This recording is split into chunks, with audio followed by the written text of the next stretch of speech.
నమస్కారం. ఘంటారావానికి స్వాగతం. ముందుగా ప్రధానాంశాలు. నేడు పోలవరం ప్రాజెక్టు వద్ద ముఖ్యమంత్రి పర్యటన, పునరావాసం పరిహారంపై కీలక ప్రకటనకు అవకాశం.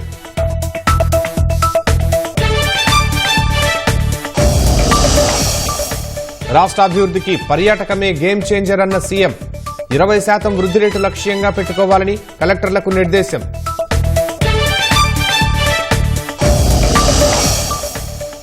చెరువులో మునిగి బీసీ వసతి గృహం విద్యార్థి మృతి. గుంటూరు జిల్లా వట్టిచెరుకూరులో దుర్ఘటన.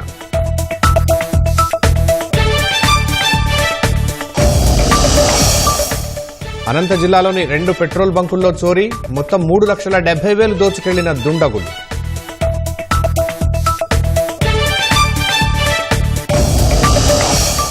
టిక్టాక్ కార్యకలాపాల విక్రయానికి ముందుకొస్తే సుంకాలు తగ్గిస్తాం. చైనాకి అమెరికా అధ్యక్షుడు ట్రంప్ ఆఫర్.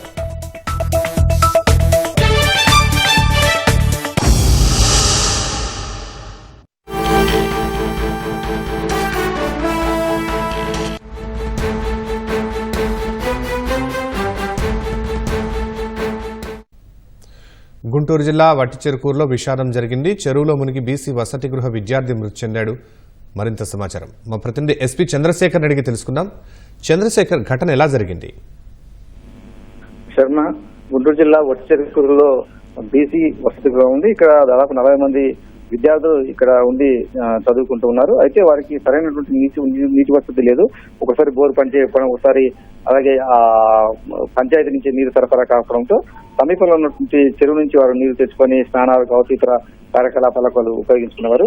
ఇవాళ కూడా నీళ్లు దాని కారణంగా వారందరూ కూడా విద్యార్థులు సమీపంలో ఉన్నటువంటి చెరువు దగ్గరికి వెళ్లారు నీరు తీసుకొచ్చేందుకు. అయితే ఆ నీరు తీసుకొచ్చే క్రమంలో కొంత ఇప్పుడు వేసవి కాలం కాబట్టి నీళ్లు కొంత అడుగంటిపోయి ఉన్నాయి. దాంతో కొంత లోపలికి వెళ్లాల్సి వచ్చింది విద్యార్థులు. ఆ వెళ్లిన క్రమంలో 3 విద్యార్థులు పొరపాటున జారి చెరువులో పడిపోయారు. ఒకరిని కాపాడడానికి ఒక క్రమంలో 3 కూడా లోపలికి పడిపోయిన క్రమంలో ఆ పక్కన ఉన్నటువంటి విద్యార్థులు కేకలు వేయడంతో గ్రామస్తులు వచ్చి ఇద్దరిని రక్షించారు. అయితే ఒక విద్యార్థిని మాత్రం కాపాడలేకపోయారు. కిషోర్ అనేటువంటి 9వ తరగతి విద్యార్థి ఆ చెరువులో మునిగి చనిపోయారు. వాళ్ళు గ్రామస్తులు ఆ బాలుని బయటికి తీసేసరికి చనిపోయినట్టుగా కూడా గుర్తించారు. ఈ చనిపోయినటువంటి విద్యార్థి పల్నాడు జిల్లా వెల్లూరు మండలం గంగులకుంట గ్రామంగా అధికారులు తెలిపారు. అయితే సరైనటువంటి నీటి వసతి లేనప్పుడు దానికి ప్రత్యామ్నాయంగా నీటి వసతి ఏర్పాటు చేయాల్సిన బాధ్యత అధికార యంత్రాంగం పైన ఉంటుంది. అలా కాకుండా విద్యార్థుల్ని చెరువు దగ్గరికి పంపించడం ప్రమాదకరంగా వారితో నీళ్లు తెప్పించడం అయితే అధికారుల నిర్లక్ష్యంగా కూడా గ్రామస్తులు చెప్తున్నారు. దీనికి సంబంధించి గతంలో కూడా ఇలా పిల్లలు ఇబ్బంది పడుతున్న దృశ్యాలు కూడా గ్రామస్తులు చూసి అది సరికాదని విషయం అధికారులకు చెప్పినప్పుడు కూడా వాటి నుంచి సరైన స్పందన లేదు. కానీ పట్టించుకోకుండానే ఉండడం వల్ల ఇప్పుడు ఒక విద్యార్థి చనిపోవాల్సినటువంటి దారుణమైన పరిస్థితి ఏర్పడింది. ఇది ఆ కుటుంబంలో తీవ్ర విషాదాన్ని నింపిందని చెప్పాలి. పిల్లల్ని అలా పంపడం కాకుండా ఎవరైనా సిబ్బందిని పంపించి నీళ్లు తెప్పించి ఆ విద్యార్థులకు అందజేసేందుకు ఏర్పాటు చేయాల్సి ఉంటుంది ఆ హాస్టల్ వార్డును.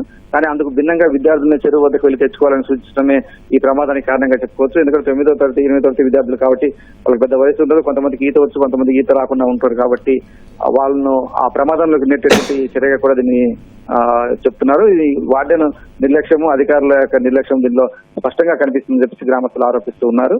శర్మ, ధన్యవాదాలు చంద్రశేఖర్.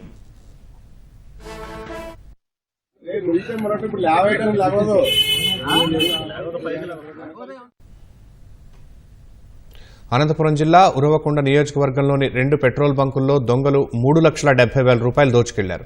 తెల్లవారుజామున డీజిల్ కావాలంటూ సిబ్బందిని లేపి బంధించి అమిడ్యాల పెట్రోల్ బంకులో 2,20,000, వజ్రకరూరు పెట్రోల్ బంకులో 1,50,000 చోరీ చేశారు. బొలెరో వాహనంలో వచ్చిన 6 దొంగలు ఈ దోపిడీకి పాల్పడినట్లు పోలీసులు గుర్తించారు.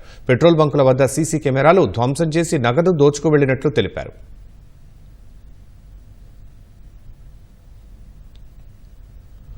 వైసీపీ పాలనలో పడకేసిన పోలవరం నిర్మాణ పనులు ఇప్పుడు పరుగులు పెడుతున్నాయి.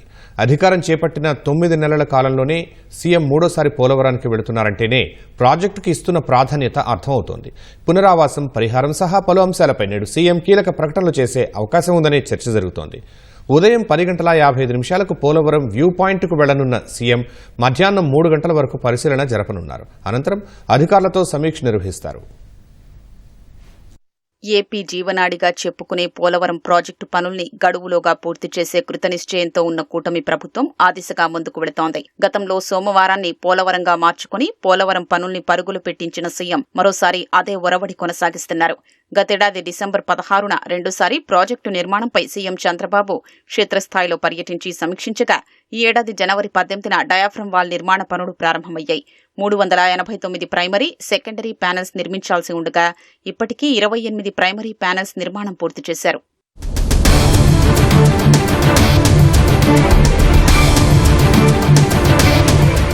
వర్షాకాలంలో పనులు ఆపకుండా ఎగువ కాఫర్ డ్యాంను ఆనుకుని సమాంతరంగా డ్యాం నిర్మిస్తున్నారు. వరదల అనంతరం ఈసీఆర్ఎఫ్ డ్యాంకు అనుసంధానంగా మట్టి రాళ్లతో జరగాల్సిన నిర్మాణ పనులు చేపట్టనున్నారు. వచ్చే ఏడాది డిసెంబర్ నాటికి డయాఫ్రమ్ వాల్ పూర్తి చేసేలా అధికారుల్ని సీఎం సన్నద్దం చేయనున్నారని జలవనరుల శాఖ మంత్రి నిమ్మల రామానాయుడు తెలిపారు. సీఎం పర్యటన ఏర్పాట్లు పరిశీలించిన ఆయన జగన్ నిర్వాకం వల్ల కొత్తగా 990 కోట్లతో డయాఫ్రమ్ వాల్ నిర్మించాల్సి వస్తోందన్నారు. సీఎం కేంద్రాన్ని ఒప్పించి 12,157 కోట్ల నిధులు సాధించారని గుర్తు చేశారు.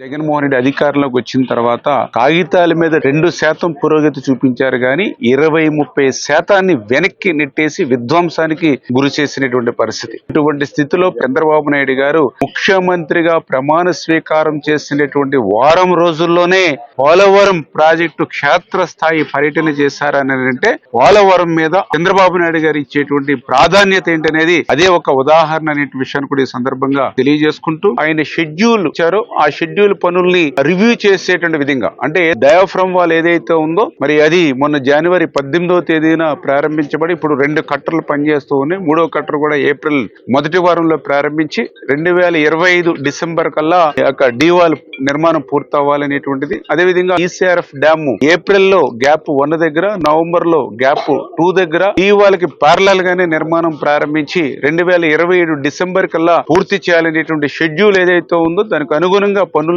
రివ్యూ చేయబోతున్నారు. కంపెన్షన్ గ్యాప్ 2 లో మరి జరగబోతున్నాయో ఆ పనుల్ని క్షేత్రస్థాయిలో చంద్రబాబు నాయుడు గారు స్వయంగా పరిశీలించి ఆ షెడ్యూల్ ప్రకారం ఆ పనులు పూర్తయ్యేటువంటి విధంగా ఆ ఏజెన్సీలకు గాని అధికారులకు గాని మా అందరికి కూడా దిశ నిర్దేశం చేయబోతున్నారని చెప్పి మీ ద్వారా తెలియజేస్తాం. పోలవరం ప్రాజెక్టు 41.15 కాంటూరు పరిధిలోని నిర్వాసితులకు కూటమి సర్కార్ 900 కోట్లకు పైగా పరిహారం చెల్లించి తమకున్న చిత్తశుద్ధిని నిరూపించుకుంది. పునరావాస కాలనీల్ని నిర్మించే గుత్తేదారులకు 216 కోట్ల నిధులు మంజూరు చేసింది. దీంతో కాలనీల నిర్మాణ పనులు 45.72 కాంటూరు పరిధిలోని నిర్వాసితుల పరిహారం వంటి అంశాలపై సీఎం ప్రకటనలు చేసే అవకాశం ఉంది. 2017 నిర్దేశిత సమయం తర్వాత 18 ఏళ్లు నిండిన వారికి పరిహారమివ్వాలన్న నిర్వాసితుల అభ్యర్థనలపైన సీఎం ప్రకటన చేస్తారన్న ఊహాగానాలు వినిపిస్తున్నాయి. నాలా చట్టం రద్దు చేస్తున్నట్లు ముఖ్యమంత్రి చంద్రబాబు ప్రకటించారు. పంట దిగుబడి పెరిగేలా రైతులకు ఉచితంగా సూక్ష్మ పోషకాలు సరఫరా చేస్తామన్నారు. ఆక్వా రైతులకు యూనిట్ విద్యుత్ ₹1.5కే ఇద్దామన్న సీఎం జోన్, నాన్ జోన్ అని లేకుండా రిజిస్ట్రేషన్ చేసుకున్న వారికి రాయితీపై విద్యుత్ అందివ్వాలన్నారు. రాష్ట్ర అభివృద్ధికి పర్యాటకం గేమ్ చేంజర్ అని ఇందులో 20% వృద్ధి రేటు సాధించడం కలెక్టర్లు లక్ష్యంగా పెట్టుకోవాలని దిశానిర్దేశం చేశారు. కూచిపూడి నృత్యం అన్ని పాఠశాలలు, కళాశాలల్లో విద్యార్థులకు నేర్పించాలని సీఎం ఆదేశించారు. మొత్తం 22 గంటల పాటు జరిగిన జిల్లా కలెక్టర్ల సమావేశంలో సీఎం చంద్రబాబు ముగింపు ఉపన్యాసం చేశారు. జిల్లా స్థాయిలోనే ప్రజల ఇబ్బందులు, సమస్యలు పరిష్కరించాలని తేల్చి చెప్పారు. జిల్లా స్థాయిలో పరిష్కారం కాకుంటే సీఎంఓ పరిష్కరిస్తుందన్నారు. రాష్ట్ర ప్రయోజనాల కోసం అందరూ పరుగులు పెట్టాల్సిందేనన్నారు.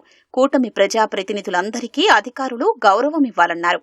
మనం సమస్యలు పరిష్కారం చేయడానికి ఇక్కడ ఉన్నాం. గొంతెమ్మ కోరికలు కాకుండా వర్కబుల్ సొల్యూషన్. ఫైనల్ గా I want to have a solution, not excuses. నా లైఫ్ లో ఎప్పుడు సార్లు ఫైనాన్స్ మినిస్టర్ కలవలా, అన్ని సార్లు కలిశాను. దేనికోసం అంటే రాష్ట్ర ప్రయోజనాల కోసం. కొంత బారోయింగ్స్ చేసి మళ్లీ నేను సూపర్ 6 ఇస్తున్నామంటే వీఆర్ బారోయింగ్ సమ్ మనీ, అది కూడా మీట్ చేస్తాం. పాత డెట్ అంతా కూడా స్వాపింగ్ పోతున్నాం, ఎందుకంటే రీఫైనాన్సింగ్ వెళ్తున్నాం. దానివల్ల ఒక 2,000 కోట్లు 3,000 కోట్లు సేవ్ అవుతుందంటే దానికి కూడా వెళ్లి ఎన్ని మార్గాలు ఉన్నాయో అన్ని మార్గాలు ఆలోచిస్తున్నాం. ఎక్స్ట్రా మైల్ నడవాలి. నేను పరిగెత్తడం కాకుండా నాతో కూడా మిమ్మల్ని కూడా తీసుకెళ్లాలనుకుంటున్నా, మిమ్మల్ని కూడా పరిగెత్తించాలనుకుంటున్నా. నేను చీఫ్ మినిస్టర్ గా ఉన్నానంటే అవర్ అలయన్స్ పార్ట్నర్స్ అంతా మేము మంత్రులుగా ఉన్నాం, ఎమ్మెల్యేలుగా ఉన్నారు, ఎంపీలుగా ఉన్నారు. వారిని కూడా మీరు రెస్పెక్ట్ చేయకపోతే డెమోక్రసీ మీనింగ్ లేదు. అట్లని చెప్పి చెడు పనులు చేయమని కాదు. Be a leader, not a follower. Original thinking మీ దగ్గర నుంచి రావాలి. రెండేళ్లలో గోదావరి పుష్కరాలు రానున్న వేళ రాజమహేంద్రవరం, కొవ్వూరుతో పాటు చుట్టుపక్కల ప్రాంతాల్లో అభివృద్ధికి ఇప్పటినుంచే పనులు చేపట్టారని ముఖ్యమంత్రి అన్నారు.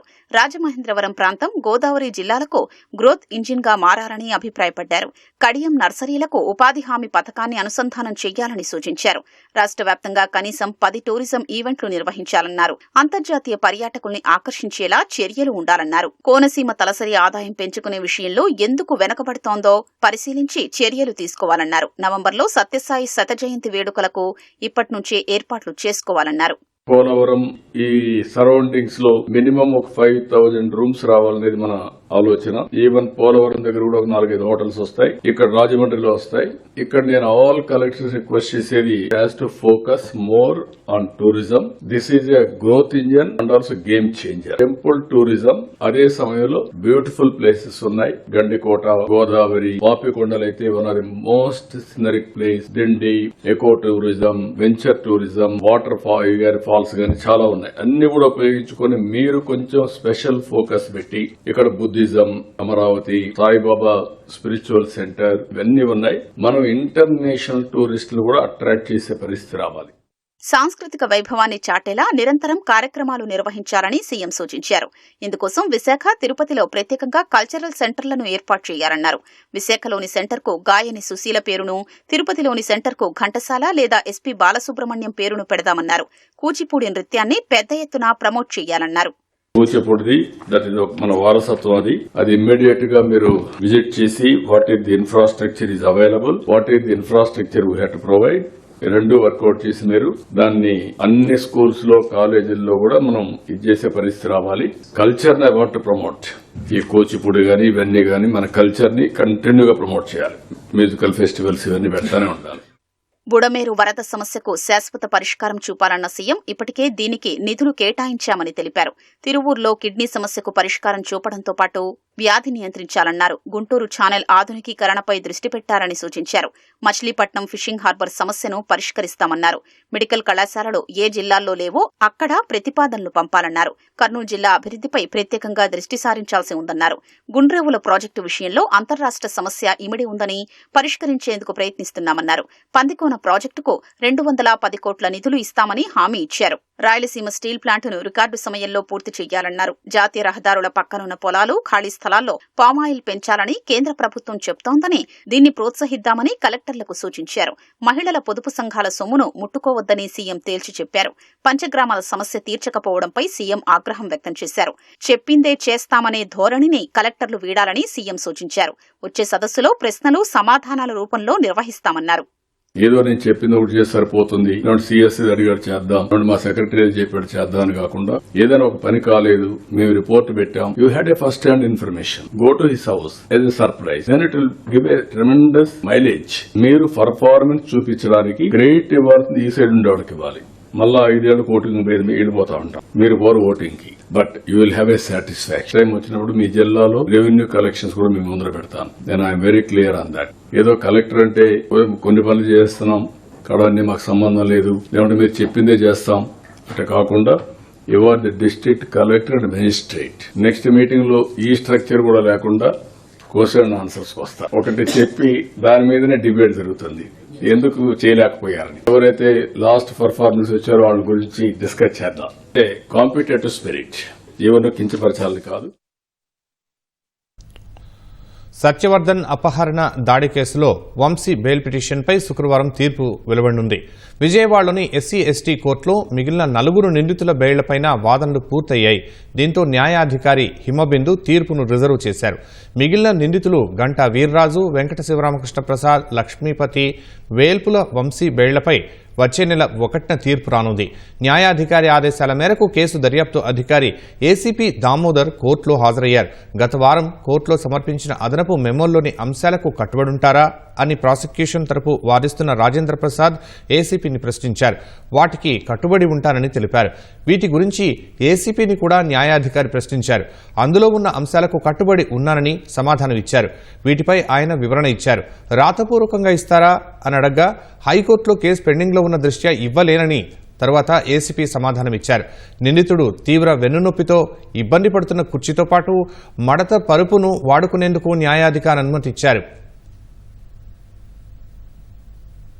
అనంతపురం జిల్లా రాయదుర్గంలో ఎలాంటి బిల్లులు లేకుండా టాసెక్స్ సిరప్ విక్రయిస్తున్నారన్న సమాచారంతో జిల్లా డ్రగ్ ఇన్స్పెక్టర్ హనుమన్న బళ్ళారి రోడ్లోని విజయలక్ష్మి మెడికల్ స్టోర్ను తనిఖీ చేశారు. టాసెక్స్ సిరప్ అధిక మొత్తంలో నిల్వ ఉండటంతో వాటిని సీజ్ చేశారు. ఈ నెల 14న టాసెక్స్ సిరప్ను కర్ణాటక నుంచి విక్రయించారంటూ ఫిర్యాదు రావడంతో చిత్రదుర్గం పోలీసులు విజయలక్ష్మి మెడికల్ స్టోర్ నిర్వాహకులు హనుమారెడ్డిని అరెస్టు చేసి రిమాండ్కు పంపారు. మరోసారి అదే తరహా సమాచారం రావడంతో స్థానిక వీఆర్ఓ ఇద్దరు పోలీసుల సమక్షంలో జిల్లా డ్రగ్ ఇన్స్పెక్టర్ తనిఖీలు చేయగా 1000 సిరప్లు దొరికినట్లు తెలిపారు. ఇవి మత్తును ప్రేరేపించేవి కావడంతో సీజ్ చేస్తున్నట్లు చెప్పారు. వైద్యుల అనుమతి లేకుండా ఇటువంటి సిరప్లు అమ్మడం నేరమన్నారు. అమరావతి వేదికగా స్పోర్ట్స్ విలేజ్ ఏర్పాటు చేసి రాష్ట్ర యువతను అంతర్జాతీయ క్రీడాకారులుగా తీర్చిదిద్దటమే లక్ష్యంగా సీఎం చంద్రబాబు కృషి చేస్తున్నారని శాప్ చైర్మన్ రవినాయుడు అన్నారు. గుంటూరు జిల్లా నంబూరులోని వివిఐటి విశ్వవిద్యాలయంలో నేషనల్ ఆర్చరీ ఛాంపియన్షిప్ పోటీలను ద్రోణాచార్య అవార్డు గ్రహీత సంజీవ సింగ్ కళాశాల చైర్మన్ వాసిరెడ్డి విద్యాసాగర్తో కలిసి రవినాయుడు ప్రారంభించారు. వివిఐటి వేదికగా 4 రోజుల పాటు సాగే నేషనల్ ఆర్చరీ ఛాంపియన్షిప్ పోటీల్లో పాల్గొనేందుకు వివిధ రాష్ట్రాల నుంచి 900 మంది క్రీడాకారులు వచ్చినట్లు వివిఐటియు చైర్మన్ వాసిరెడ్డి విద్యాసాగర్ తెలిపారు. 2014-19లో కూడా స్పోర్ట్స్ డెవలప్ చేయాలని చెప్పి ఆ రోజు పాలసీ తీసుకొని రావడం జరిగింది. 2% రిజర్వేషన్ కూడా ఆ రోజు ఉద్యోగ రిజర్వేషన్ నారా చంద్రబాబు నాయుడు గారు ప్రకటించారు. మళ్ళీ చంద్రబాబు నాయుడు గారు ముఖ్యమంత్రి అయిన తర్వాత ఈ రాష్ట్రాన్ని క్రీడాంధ్రప్రదేశ్గా మార్చాలనే ఉద్దేశంతో మొన్ననే ది బెస్ట్ స్పోర్ట్స్ పాలసీని ప్రకటించడం జరిగింది. అనేక సందర్భాల్లో మనం చూసాం, Haryana the best, Orissa the best అంటా ఉన్నాం. కానీ ఈరోజు ఆంధ్రప్రదేశ్ ది బెస్ట్ స్పోర్ట్స్ పాలసీని ప్రకటించడం జరిగింది. అన్ని గేమ్స్ ఒకే వేదికగా ఉండాలి, అది అమరావతి వేదికగా ఉండాలని చెప్పి చంద్రబాబు నాయుడు గారు శ్రీకారం చుట్టారు. ఈ ఆర్చరీని కూడా ఇటు విశాఖపట్నంలో, ఇటు అమరావతి ప్రాంతంలో, విజయవాడ కేంద్రంగా, తిరుపతిలో సబ్ సెంటర్లుగా ఈ ఆర్చరీని డెవలప్ చేయడం జరుగుతుంది. ఎవరైతే మన బిడ్డలు బాగా రాణించాలనుకున్నారో వాళ్ళకి స్పోర్ట్స్ అథారిటీ అండగా ఉంటుంది. You see the confidence in the students who have come from all over the country. Most of them, like say I'd seen one girl talking to our media people. They're so confident. Until once you start participating in such things, you'll surely grow in character. Please do participate in anything, not exactly archery, anything you like.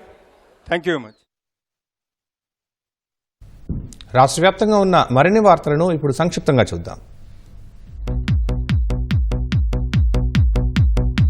5 శాసనసభ కమిటీల ప్రారంభ సమావేశాన్ని speaker Ayyanna Patrudu ప్రారంభించారు. నియమాల committee, సభా హక్కుల committee, నైతిక విలువల కమిటీ, ప్రభుత్వ హామీల కమిటీ, అర్జీల కమిటీ అధ్యక్షుల సభ్యులు ప్రారంభ సమావేశంలో పాల్గొన్నారు. ప్రజా సమస్యల పరిష్కారం, సభ్యుల హక్కుల పరిరక్షణకు పాటుపడాలని పిలుపునిచ్చారు. పార్వతీపురం నియోజకవర్గం నిడగల్లు గ్రామంలోని వైసీపీకి చెందిన 550 కుటుంబాలు ఎమ్మెల్యే విజయ్ చంద్ర సమక్షంలో టీడీపీలో చేరాయి. రాజకీయాలకు అతీతంగా నియోజకవర్గ అభివృద్ధికి అంతా కలిసి సాగుదామని ఎమ్మెల్యే పిలుపునిచ్చారు. పామర్రు ఎమ్మెల్యే వర్ల కుమార్ రాజా పార్టీ కార్యాలయంలో 64 మంది లబ్ధిదారులకు ముఖ్యమంత్రి సహాయ నిధి చెక్కులు అందజేశారు. వినుకొండ నియోజకవర్గానికి చెందిన 30 మంది బాధితులకు సీఎం సహాయ నిధి చెక్కులను ఎమ్మెల్యే జీవి ఆంజనేయులు పంపిణీ చేశారు. కూటమి ప్రభుత్వం ప్రజలకు ఇచ్చిన హామీలన్నీ నెరవేరుస్తోందని పొన్నూరు ఎమ్మెల్యే ధూళిపాళ్ల నరేంద్ర అన్నారు. పొన్నూరులో 11 రోడ్లకు జనసేన పార్టీ నాయకులతో కలిసి ధూళిపాళ్ల భూమి పూజ చేశారు. దీర్ఘకాలిక సమస్యలను త్వరగా పూర్తి చేస్తామని హామీ ఇచ్చారు. విశాఖలో ప్రత్యేక తనిఖీల్లో 6.5 గ్రాముల ఎండీఎంఏ డ్రగ్స్ ను టాస్క్ ఫోర్స్ పోలీసులు స్వాధీనం చేసుకున్నారు. కర్ణాటకకు చెందిన రంగస్వామి అనుమానాస్పదంగా వ్యవహరిస్తుండగా అతన్ని అదుపులోకి తీసుకున్నారు. వీకెండ్ టార్గెట్ గా ఈ డ్రగ్స్ ను విశాఖకు తెచ్చినట్టు తెలుస్తోంది. మహారాష్ట్ర ఉప ముఖ్యమంత్రి ఏక్నాథ్ సింధేను అవమానించేలా వ్యాఖ్యలు చేశారన్న ఆరోపణలపై స్టాండప్ కమెడియన్ కునాల్ కమ్రాకు ముంబై పోలీసులు రెండోసారి నోటీసులు ఇచ్చారు. శివసేన ఎమ్మెల్యే ముర్జీ పటేల్ ఇచ్చిన ఫిర్యాదు మేరకు ముంబై శివార్లోని ఖార్ పోలీస్ స్టేషన్లో నమోదైన కేసుకు సంబంధించి దర్యాప్తు అధికారి ముందు హాజరు కావాలని పోలీసులు నోటీసులో పేర్కొన్నారు. అయితే ఎప్పుడు హాజరు కావాలనే దానిపై వివరాలు వెల్లడించలేదు. పరువు నష్టం కేసులో తమ ముందు హాజరు కావాలని పోలీసులు ఈ నెల 25న తొలిసారి కునాల్ కమ్రాకు నోటీసులు ఇచ్చారు. స్పందించిన కునాల్ కమ్రా పోలీసుల ముందు హాజరు కావడానికి వారం రోజుల సమయం అడిగినట్లు తెలిసింది.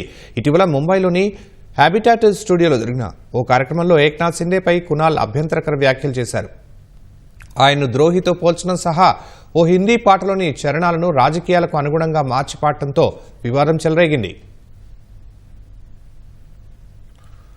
దేశంలో సైబర్ నేరాలను నివారించడానికి కేంద్ర హోంమంత్రిత్వ శాఖ ముమ్మర చర్యలు చేపట్టింది. వివిధ రూపాల్లోని సైబర్ నేరాలు అరికట్టడానికి 7,81,000 సిమ్లు, 2,08,000కు పైగా IMEI నంబర్లను బ్లాక్ చేసింది. సైబర్ నేరస్తులపై కేంద్రం కఠిన చర్యలు తీసుకుంటోందని లోక్సభలో హోంశాఖ సహాయ మంత్రి బండి సంజయ్ తెలిపారు. ఈ మేరకు రాష్ట్రాలకు, కేంద్రపాలిత ప్రాంతాలకు అవసరమైన నిధులు, సలహాలు ఇస్తున్నట్లు వెల్లడించారు.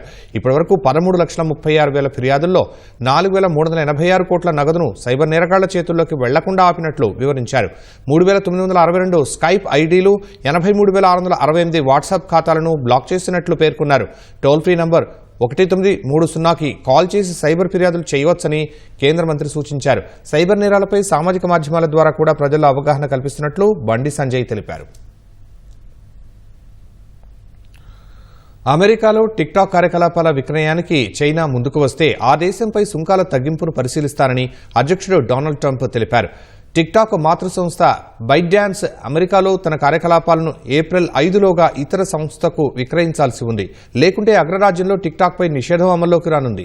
వాస్తవానికి టిక్టాక్పై నిషేధం ఈ ఏడాది జనవరి 19న అమల్లోకి రావాల్సి ఉండగా అధ్యక్షుడిగా ట్రంప్ బాధ్యతలు చేపట్టాక 75 రోజులు గడువు విధిస్తూ ఎగ్జిక్యూటివ్ ఆర్డర్పై సంతకం చేశారు.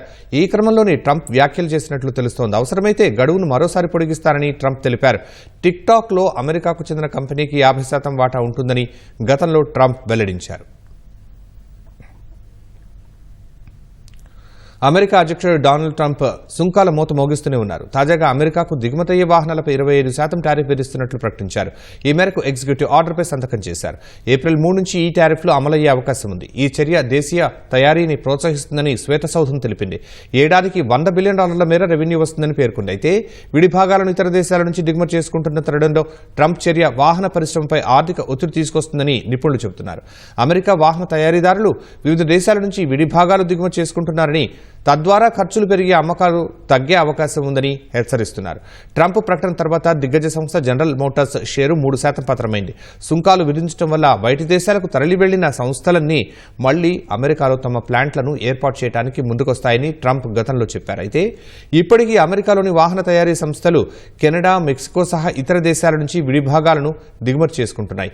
కంప్యూటర్ చిప్లు, ఫార్మాస్యూటికల్స్, డ్రగ్స్, రాగి, కలపపైన సుంకాలు విధించేందుకు ట్రంప్ సన్నాహాలు చేస్తున్నారు.